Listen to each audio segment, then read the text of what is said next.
Hi, good morning. Good morning. Welcome to Family Fun in the Kitchen. Yay! Yeah, I'm a little silly, guys, this morning. Welcome, welcome. Today we are making our famous curried butternut squash soup.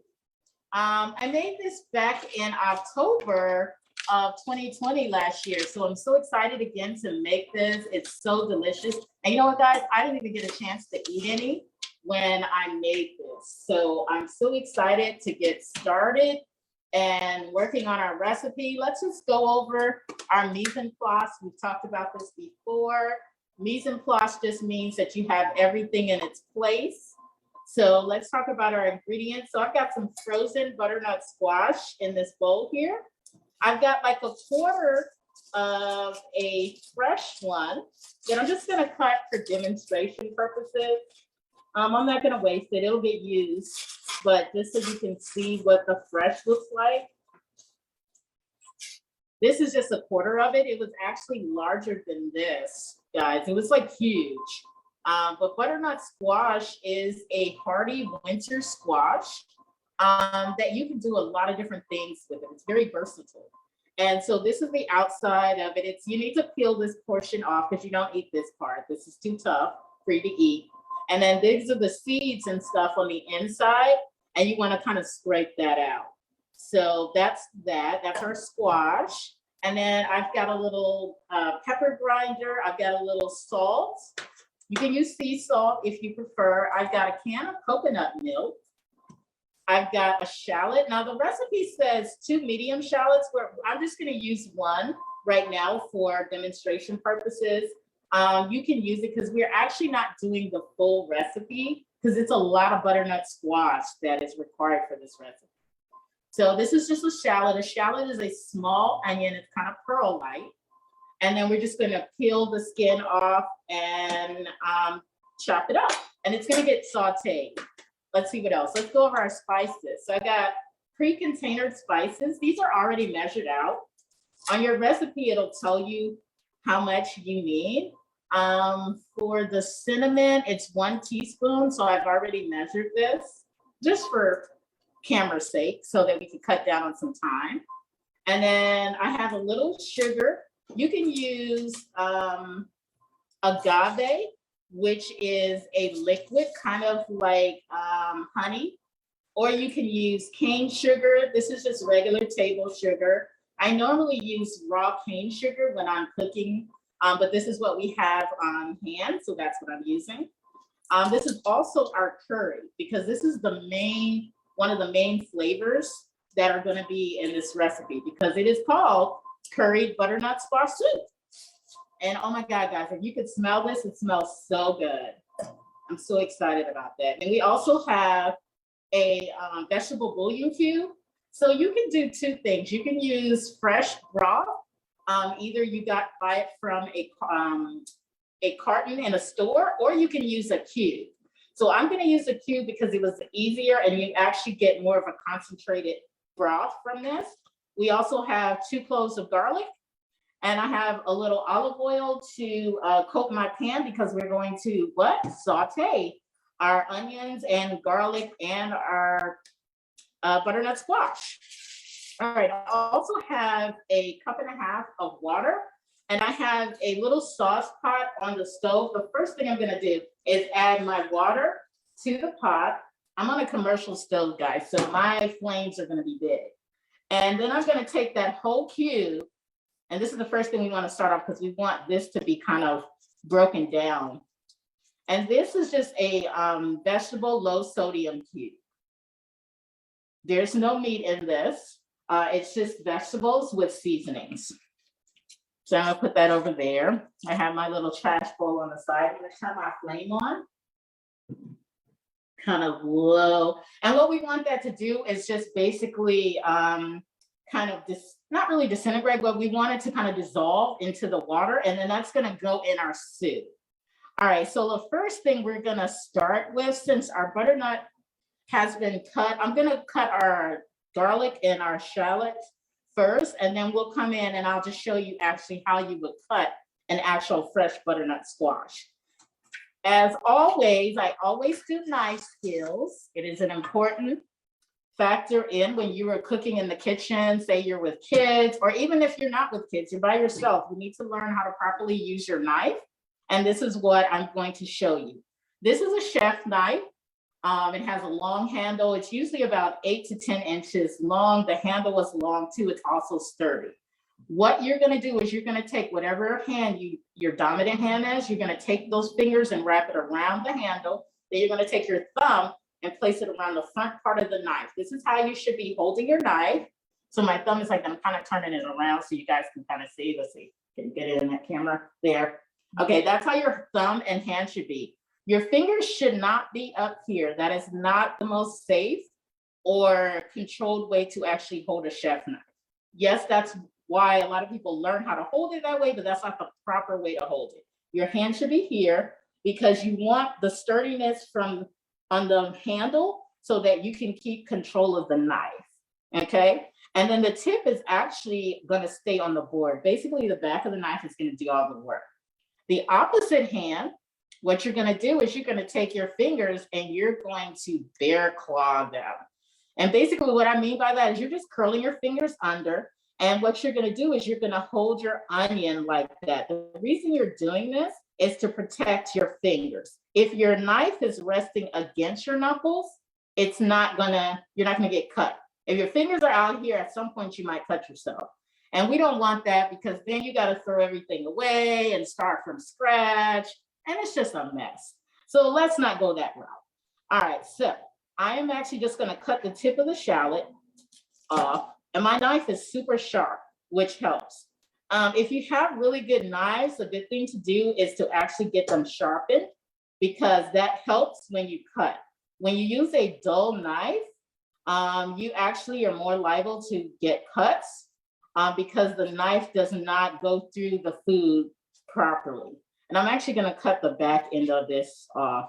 Normally when I cut a regular onion, I don't, but shallot skins are so thin that it's actually kind of hard to get the skin off.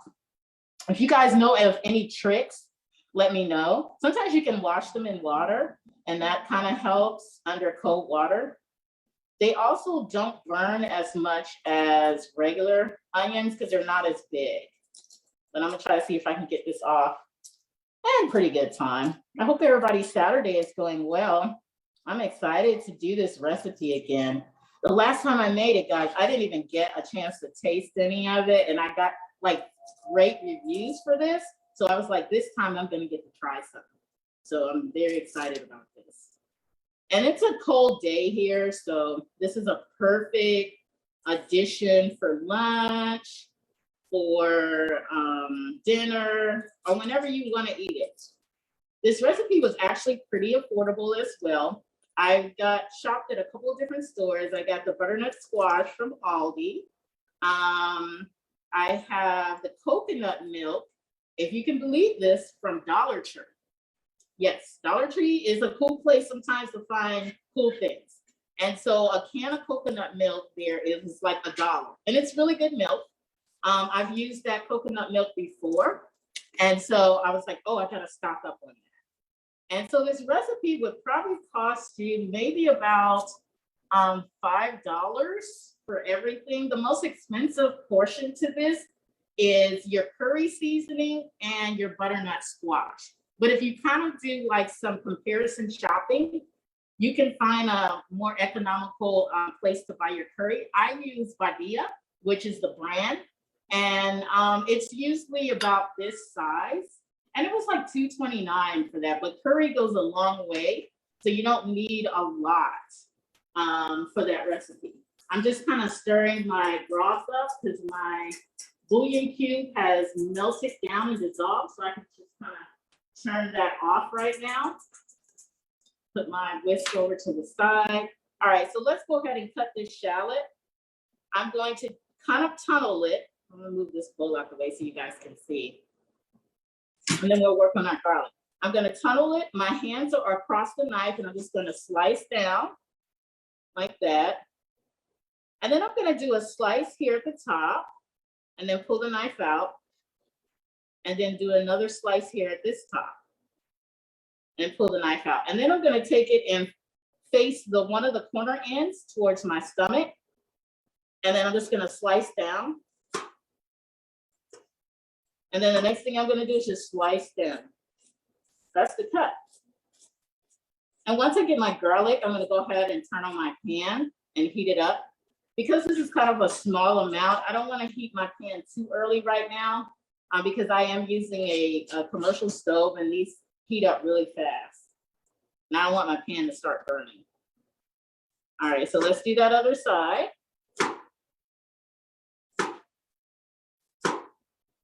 Just like that, and then you're just gonna make sure you keep the tip of the knife down on the board, and you're just gonna slice down.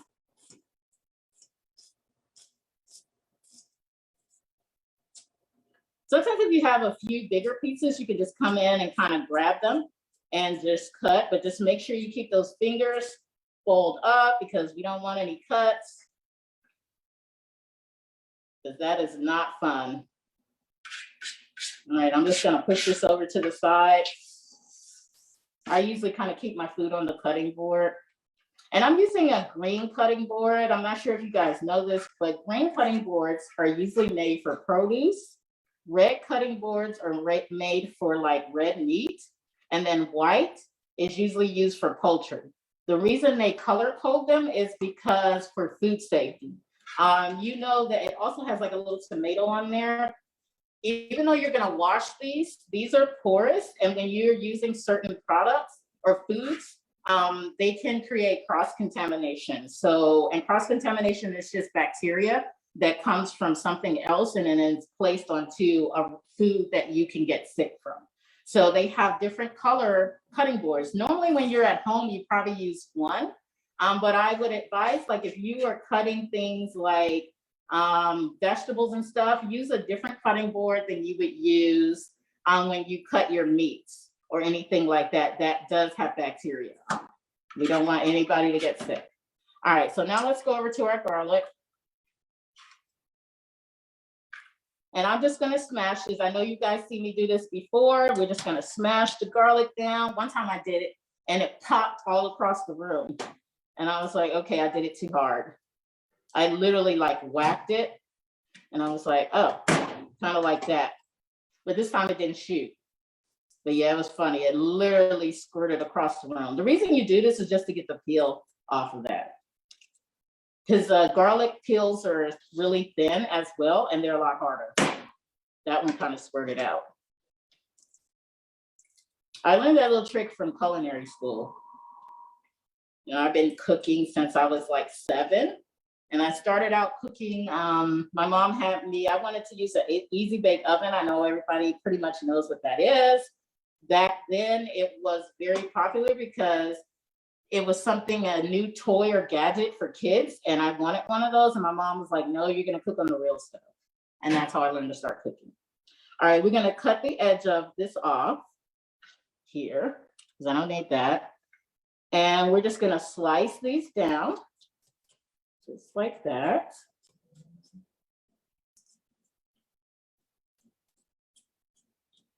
And then we're gonna just kind of turn that garlic around and just kind of lift the knife up a little bit from the back and then just kind of chop it. Oh, we got a little peel in there. If you have it, keep a little bowl or container next to you. And then you can take like whatever food scraps you have and then place them in the bowl. We do recycle here at the Conservancy. So if you are into composting, that's what I meant to say, not recycle. We do that too. But if you're into composting, that's a way that you are, you know, kind of recycling your food. My mom used to do that a lot when we were kids. She still does it now. I don't do it where I live because I live in a really huge apartment and there is nowhere to compost. But sometimes I might bring some stuff here if I have like a lot of it. Compost is like the best like fertilizer for like growing. All right, let's go ahead and slice this other garlic. Fresh garlic is really good for you too, especially during this time of the year. Garlic is a natural antibiotic. So it helps keep you strong and healthy. And my dad is one of these kind of people that if we say we have a earache or our throat bothers us, he'll say, go in there and eat a piece of garlic. And sometimes I don't want to do that because it's very strong, but I will take it in capsules and stuff like that, or I'll just put it in my food. But he literally will just eat a piece of garlic. It's so funny. He does it all the time. He's like, go get a piece of garlic. And it does work. Okay, so that's done. I don't need that extra right there. I get my little cloth here, wipe my hands off. Oh, I forgot to show you what other tool that I have. It's really super cool. I'm gonna unplug it so you can see it a little bit better in the camera. Okay, this right here is called a emulsion blender. And what that's gonna do is once we get the butternut squash in the pot and it has been cooked and sauteed, I'm actually going to put this in the pot and press the button so that it can actually break down the actual butternut squash. So it's gonna make it more of a creamy texture. If you don't have one of these, which is okay, you can use your actual household blender and just put the butternut squash into the blender and then blend it that way. But I like this because you can do it straight in the pot and not have to get another piece of equipment. These are pretty inexpensive to buy. I bought this one on Amazon for like $15. You can go to kitchen stores and get them. And I like this one too because it actually comes in two pieces. You break this up and this is the bottom part. It has a little blade here. This is what you chop this up with. You can also make smoothies with this. So that's really cool too.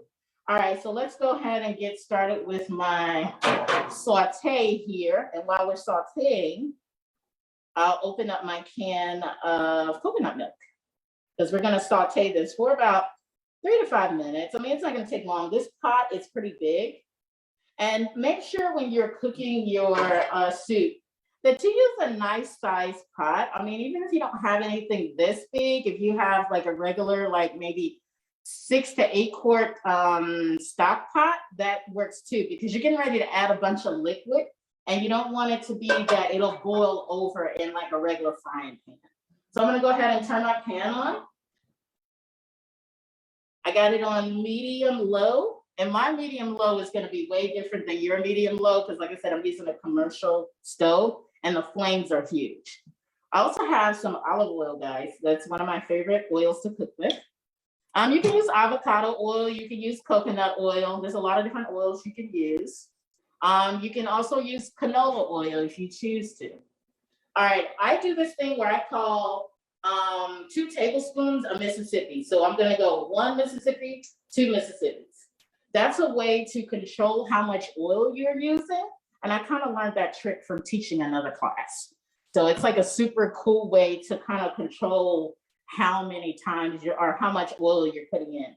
And we just want that pan to heat up. So while that's heating up, I'm gonna go ahead and open up my coconut, and then I'll start showing you actually, once I get these vegetables, the garlic and the onions in the pot, I'll show you actually how to cut the butternut squash.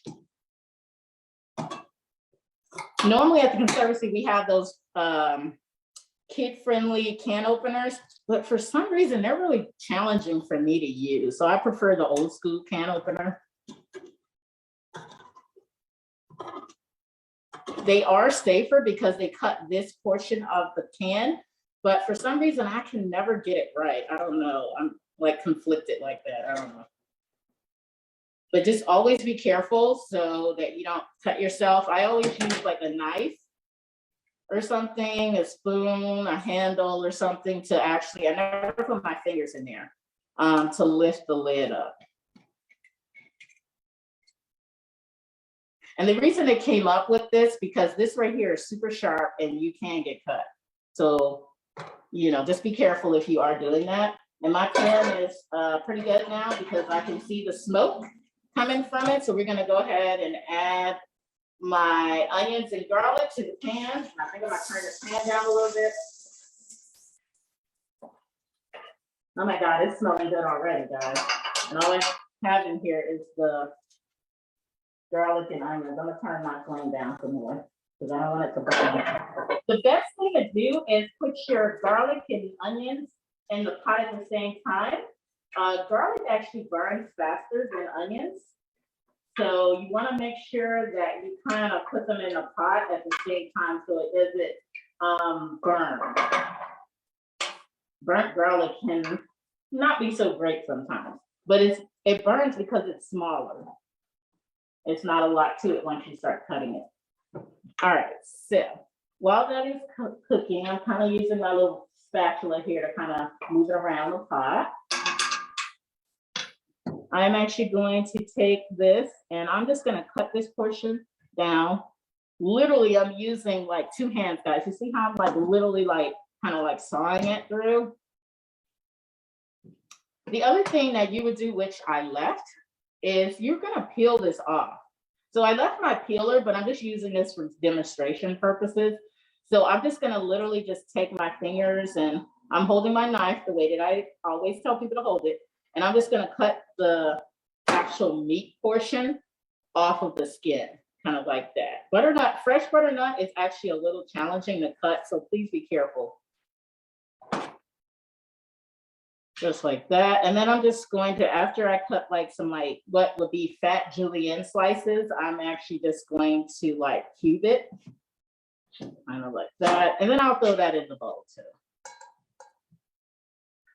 Can't go wrong. I use butternut too for like fillings. It actually can be, once you cook it and it's nice and soft, you can actually roast it as well. You can use this for like a filling in something. And I use it for like raviolis. I make like homemade fresh raviolis that are plant-based. There's no eggs in my pasta. And I use butternut squash and a really nice cheese that's plant-based, dairy-free. And I have like a lot of different seasonings and it's amazing. This tastes awesome. So I'm using this. If you have like a small paring knife, that would probably be the best to get the seeds out. But I'm cheating here, I'm using my regular knife. And I'm just, like I said, I'm literally just gonna cut the meat from the skin, since I didn't bring my peeler over. And we're just gonna add that over, just like that.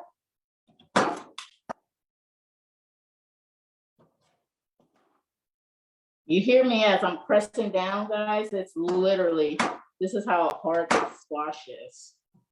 But once you cook it, it's amazing. So I'm gonna put this over here. Okay, guys, I think I'm gonna stop cutting for right now. And I'm gonna go ahead and add my squash to the pan because we wanna saute this. And I don't want any of my vegetables to, well, the onions and garlic to burn because it's been in here for a minute.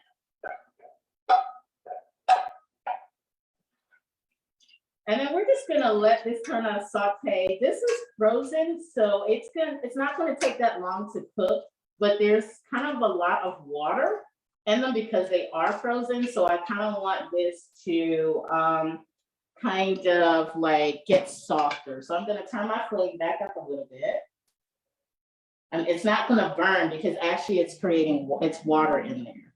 Whenever you get frozen, there's more water than you think. So sometimes you don't need to add a lot of water if you're cooking something that has been, a vegetable that has been frozen. Let's see if I can get this out of here without cutting too much of it off. If there was a child here, I would not be using this chef knife like this. I would use a spoon because this can be dangerous to do what I just did.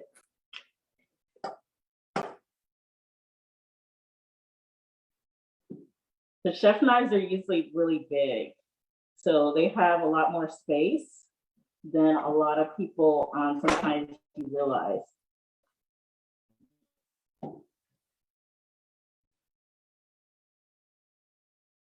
Cut this last part. Put that, and I'm gonna just throw that in there too. Hey, it can't hurt. Extra butternut squash.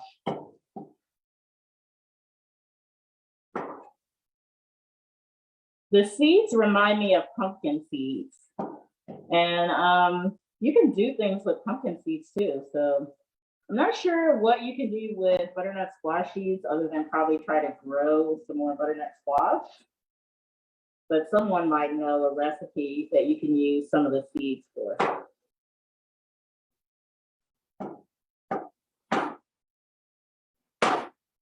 And if guys, if you can hear it, it's actually sizzling now, which means the water is evaporating. And I got my broth still on the stove. So I didn't take it off the stove because you want it to be hot. If you chose to, you could actually just heat your water in a microwave, but I'm still old school. I like to use the stove to heat things. So, and I actually don't have a microwave at home, so I don't really use it really. But whatever works for you, you do whatever works. I just prefer to use the stove, like boiling water, because also the boiling water portion of it is when you drop the bouillon cube in there, actually helps break down the cube faster. Let's see if I can get this last little bit off of here.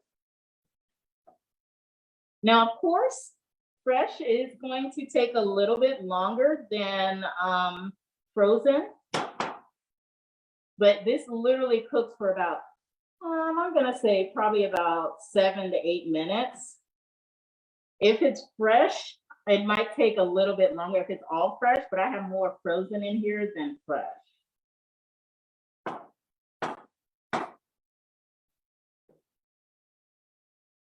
And I don't even know if you can get canned butternut squash. I know it comes fresh or frozen.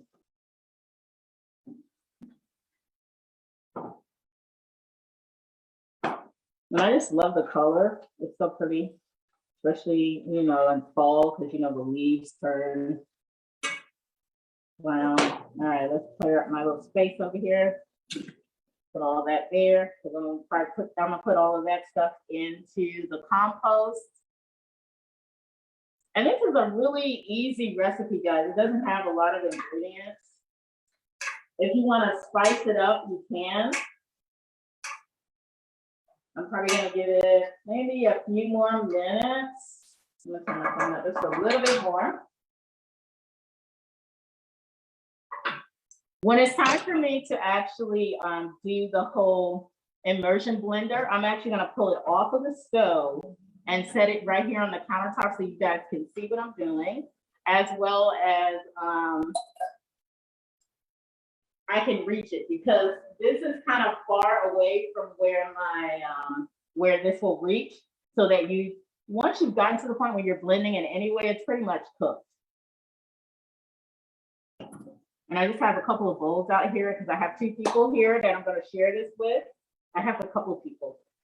Soup is one of my favorite things to make during the fall and winter because it's very filling and it warms your body. It's just like, it's awesome.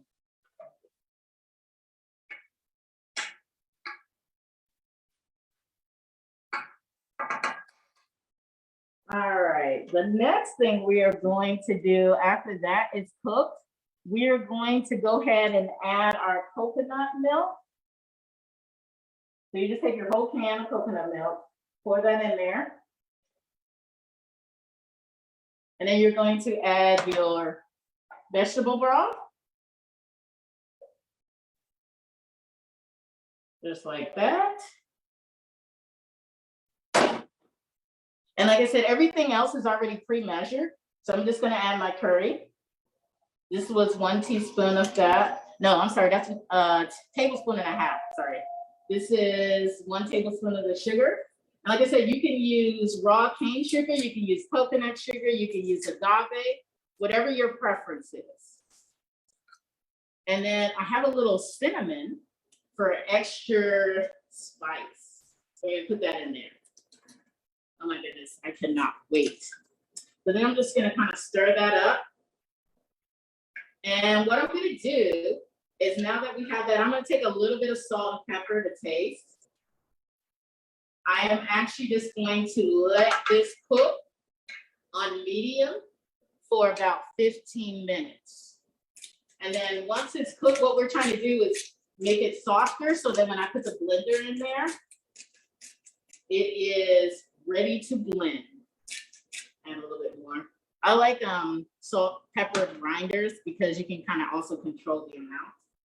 Normally, sometimes I just put like a little handful of salt, and it's not really a handful, maybe like, what is this? Maybe a fourth of a teaspoon.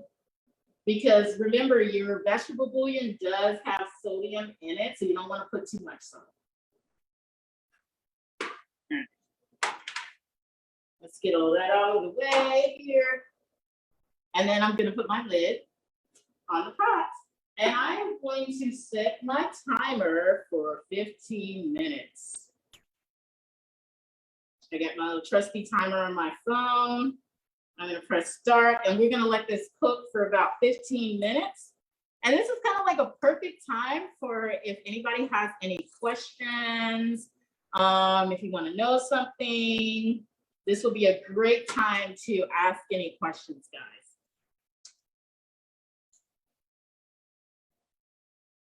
Do we have, who's, yes.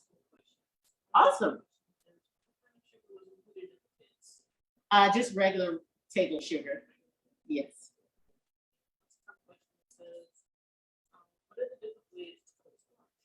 Oh, okay. So there's a lot of different ways you can cook squash. Depending on what type of squash you're using. You just saw me use butternut squash. So then there's zucchini, there's eggplant, there is yellow squash, there's acorn squash, there's spaghetti squash. There's so many different squashes. It depends on what you want to do with them. Of course, everybody knows what eggplant is. It's that purple squash. You can make eggplant parmesan, and you're basically just gonna slice it. It can be cooked on top of the stove or in the oven. Normally, I bake mine with like a breading on top. And then like, say if you have zucchini, that can be like sliced, whether you do like circles or you do long strips, and that can be baked or sauteed. Sometimes I actually use the whole sauteed red peppers, red bell peppers, green bell peppers, onions, and mushrooms and zucchini on a pot with olive oil, and then put a little salt and pepper, and it makes a good vegetable topping for rice. Nikki also asked, when you're cutting the squash, it's very hard, and the skin is extremely hard. So do you keep the skin on, and also do you ever bake it first? Question. That's a great question as well. So I forgot to bring my peeler in front of the camera, but you actually do want to peel it first, because this is like really tough and you can't actually eat this portion of it. So yes, you would want to peel it first. I actually haven't baked it prior to cooking it, but that's always a great way because you can actually just half it. So butternut squash are usually like the whole ones are like about this long, and they're pretty big. So if you cut it in half, like straight down the middle, you can actually just scoop out the seeds and everything, and then just put it on a sheet pan with a little oil and olive oil and salt and pepper, and then just kind of like roast it for probably about, I'm gonna say somewhere about 20 to 40 minutes, depending on your oven. Any other questions? I hope that answered your question, Nikki. The next question is, do you have any tips for cutting squash? Yes, the best tip that I can say is use a super sharp knife and just be careful. If you try to get, it's unfortunately, butternut squash are really hard gourd vegetables. So unfortunately, they are going to be a little challenging to cut. But like I said, if you get a super sharp knife, that actually helps. It also helps if you kind of make sure you peel it, because like I said, the peel is what is hard too. So if you're trying to cut through the peel, it's going to be a lot tougher to cut through. And my knife is pretty sharp. This is actually a professional kitchen knife. I do advise sometimes to actually get really good knives. Even if you only use it for yourself, you're not using it with the kids, because it does help to have a really good knife. And it was a lot easier to cut this one versus the one that I did back in October. But it just could have been like, also depending on how ripe the squash is, because there are different times of year when they're a little out of season. And I try to cook seasonal so that whatever is actually in season will be ripe enough for me to make. I hope that answered your question. My next question is, what other kinds of squash can you use for the soup? You could probably try like maybe acorn squash. That's a good one because the acorn squash literally looks like an acorn. It's green. And you cut that, you de-seed it and everything, chunk it. That would probably be a really good one. And I'm thinking spaghetti squash is not as great because you do want it kind of chunked. So I would probably say that, or you could probably try, if you like pumpkin, you could try that. They do make pumpkin soup. Pumpkins are not really in season right now, so that would be a little bit challenging to find one of those, but that is another replacement. It is similar to the butternut squash. They're all kind of in the same family. Those are great questions, guys. I'm just kind of stirring my soup up. Make sure you stir your soup. Kind of make sure it's like even and everything. And then, like I said, once this has cooked, and it's kind of like on a low, I'm gonna turn the flame down now to a low simmer because we've gotten it to boil and I don't want it to burn. So I'm kind of like turning that down some. And then, like I said, I'm gonna bring the pot over here and then I'm gonna get my induction, it's not induction cooktop, guys. What am I talking about? My hand and emulsion blender and stick it in and start blending. Now, this can be dangerous if you do not do it properly because this is hot. So what you want to make sure that you're doing is once this is in the pot, this needs to stay down as low as it can. And do this at intervals because I'm going to press this so you can hear it. It's like a pulsing kind of mechanism. So it's not going to stay on unless if you release your fingers from the button.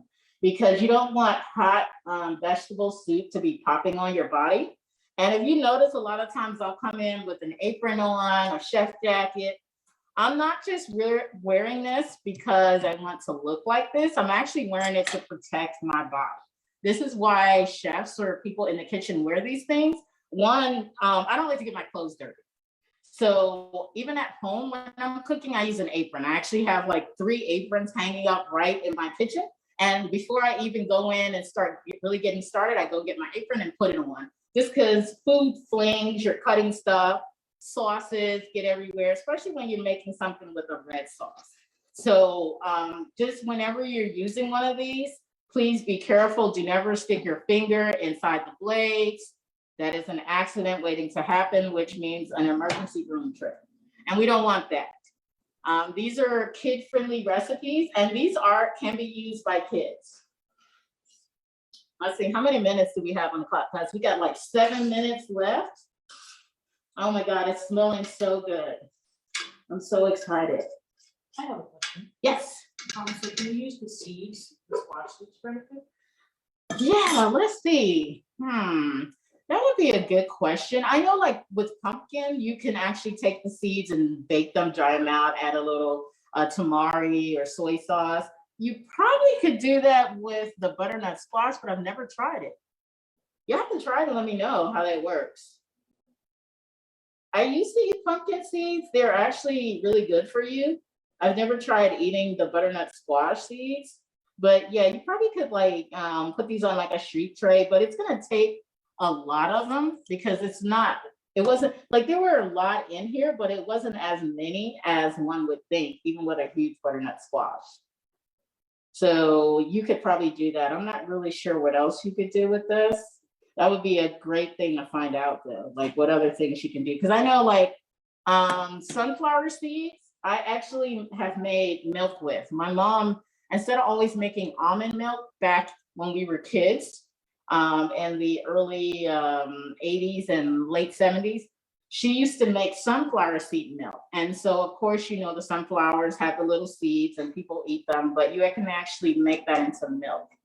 And mark my words, at some point, I know that it'll probably be on the market because there are pretty much all the non-dairy plant-based milks on the market now. My mom actually started making those before they sold a lot of it in the stores. Back then they only used to have like soy, and then they had maybe rice milk. And then rice milk got popular, and then they started adding almond. And then almond came in, and then cashew cashew and oat and hemp and all those other plant-based milks. Coconut milk, though, is like the best for this recipe, though. I probably wouldn't advise almond because it's not as thick and it's not going to give you that flavor because you also are putting coconut milk in this to give that flavor. It's kind of Caribbean-like. Are there any other questions? So you would advise against putting coconut milk or putting anything else other than coconut milk? Yeah, especially for this recipe because it's basically the coconut milk is the flavor for the base for the actual recipe. It's also really thick. Coconut milk is used in a lot of recipes for if you are trying to avoid using like a heavy cream. So usually if you're cooking a soup and it requires a cream, it's regular dairy cream. But when you are making something that's plant-based and dairy-free, you would use a coconut cream or a coconut milk. And you get the canned one because the one that they sell in the cartons is not as thick as the one that's in the can. They don't, they process it to the point where it's more the meat in the water versus watered down milk. So that's the reason why I use the canned version versus the carton. And let's see, we got about 4 minutes left and it's looking good. It's smelling good too. Oh my God, that butternut squash looks amazing. And adding that cinnamon is like a really good touch. Like I said, you can also use like agave, which is really good for like low glycemic if you can't do sugar, which I don't like advocate for eating a lot of sugar.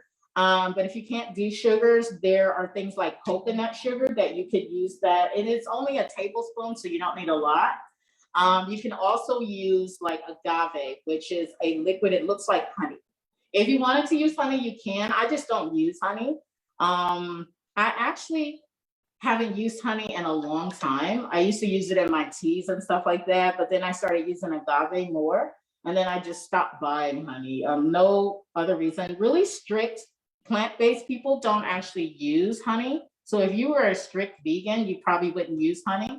I don't, it's more about the way that the honey is harvested. So that's why they don't do it. But I just don't eat it just because I just don't eat it. It really doesn't have anything to do with the dietary needs. I just don't use it really. But if you had some of that, you can use honey instead of sugar. And the only reason you're doing that is to kind of cut down a little bit of the salt and it gives more of that sweet flavor to it. That's why you add like a sweetener. But it's not necessary. If you don't want it, you can leave it out, you know. This recipe is really quick and fast. I hope you guys have the actual recipe in front of you. If you do, that's great. Like I said, I didn't do the whole recipe because this takes a lot of actual ingredients. 6 cups of butternut squash would probably be 2 whole butternuts squashes, which are about this big. I gave you, whoever was doing that had the kits, you probably had like 2 cups of squash, and that's probably about the amount that you would need for right now. If you wanted to make a huge pot of it, then you could actually get, you would need at least, if you're using a bag, you're probably gonna need 2 at least 1 pound bags of frozen butternut if you chose to go that route and to do the full recipe. But when we're on camera, sometimes I do kind of like, not necessarily cut corners, but for time's sake, you know, kind of cut it down so you guys can see. But sometimes when you're cutting all this stuff, it takes a long time. That's the most time consuming part of a recipe is the prep. And sometimes it can be the cooking too. Periodically just go in and make sure you stir.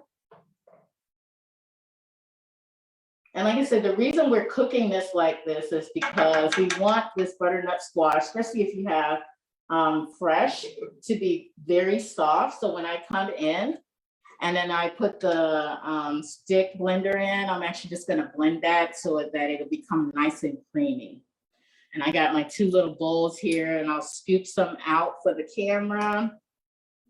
I hope you guys will be able to participate for next month's Family Fun in the Kitchen. We're going to do beet burgers. We are getting closer to warmer weather, so I'll start changing up the recipe some and adding a little bit more of springtime-ish recipes. And we're gonna use fresh beets for our beet burgers. I have a really great recipe for them. It's yeah, so that's gonna be great. That's March 19th. Using Family Fun in the Kitchen is the third Saturday in the month. It's been that way for forever.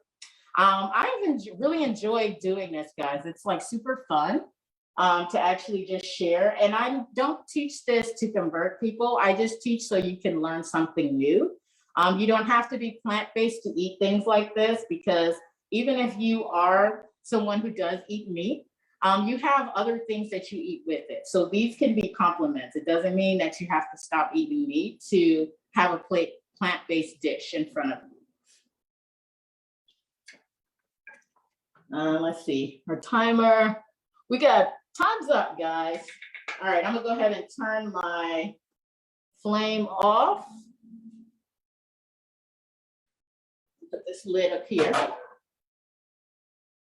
Like I said, make sure that you are super careful. And you know what? I'm gonna put my towel down. I probably need to use a cooling rack. That would probably be the best. Hang on.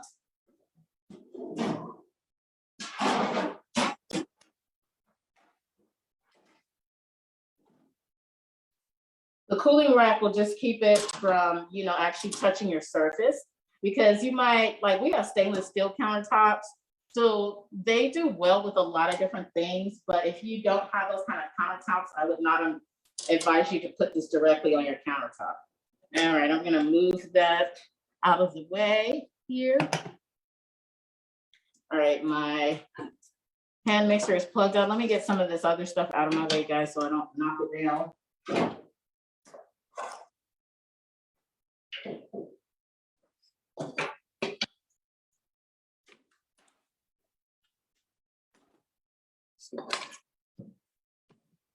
All right, I'm gonna go ahead and just stick this inside the pot.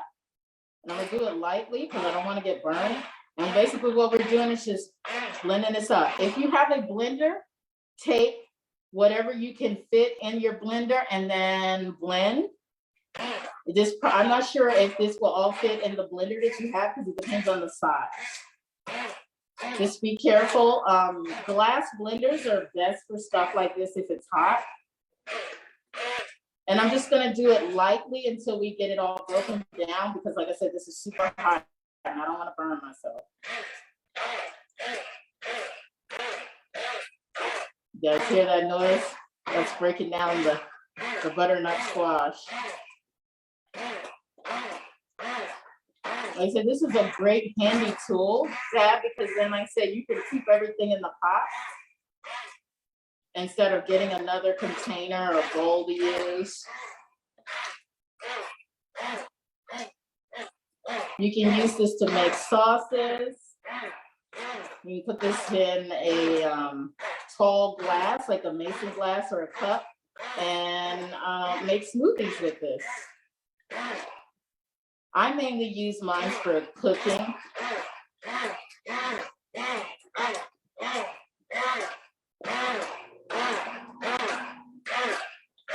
And if you want to leave some of it chunky, you can too, because it depends on how you like your soup.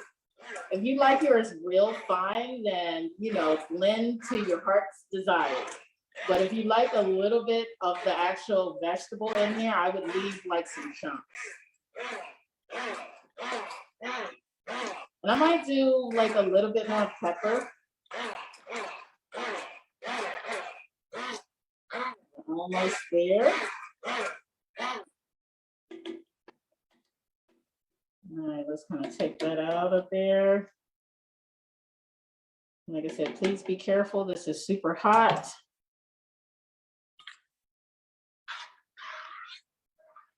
Oh yeah, it's got some chunks of the squash.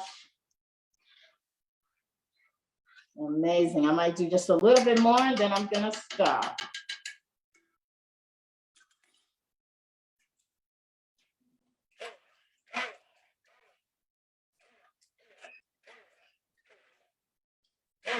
If you have the kids do this, just have them, you know, do it lightly.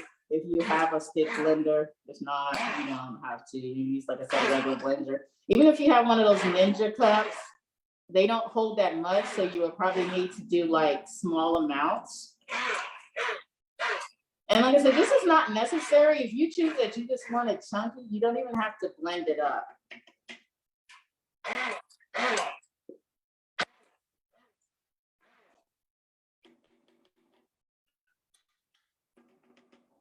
All right, that is it. I'm going to scoop some in a bowl so you guys can see it closely.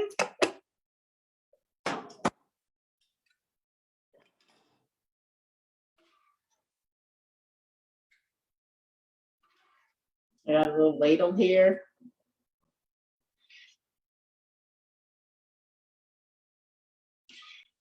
Be careful, it is super hot. I would definitely let this cool off before you eat it. There's nothing worse than getting burnt by hot soup.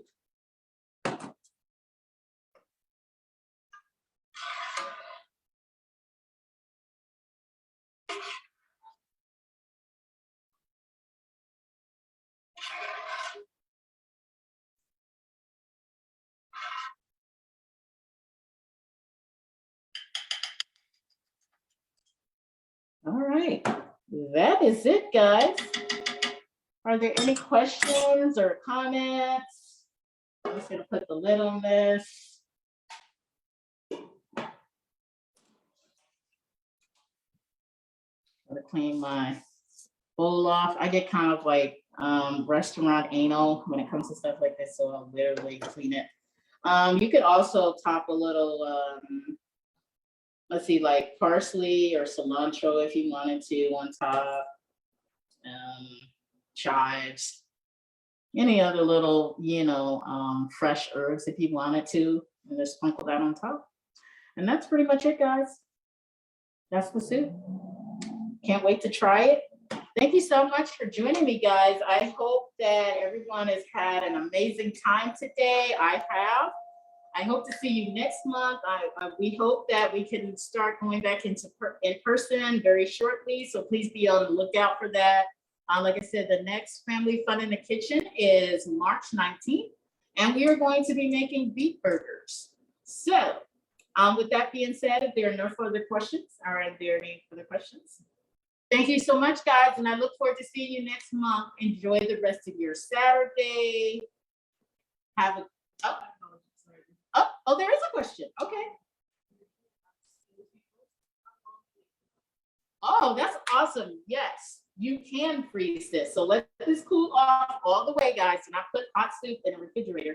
We put it in like a tall Rubbermaid kind of container.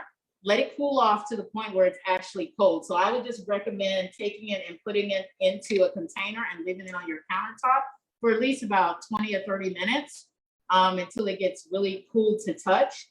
And then go ahead and just place it in your freezer. You can actually leave this in for about, let's see, 4 to 6 weeks. I probably wouldn't leave it in longer than that because it might start developing ice crystals on the top of it, which is freezer burn.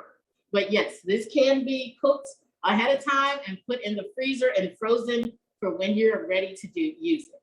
The best way to thaw it out would be to put it in your refrigerator and let it thaw that way, because it is going to create more liquid because of the ice. Once that's done, put it back into your pot and let it cook maybe on low for maybe about 10 or so, 15 minutes, because you want to reduce some of that liquid, because whenever you freeze something, it creates more liquid into your product. So yes, that is an amazing question. It can be frozen.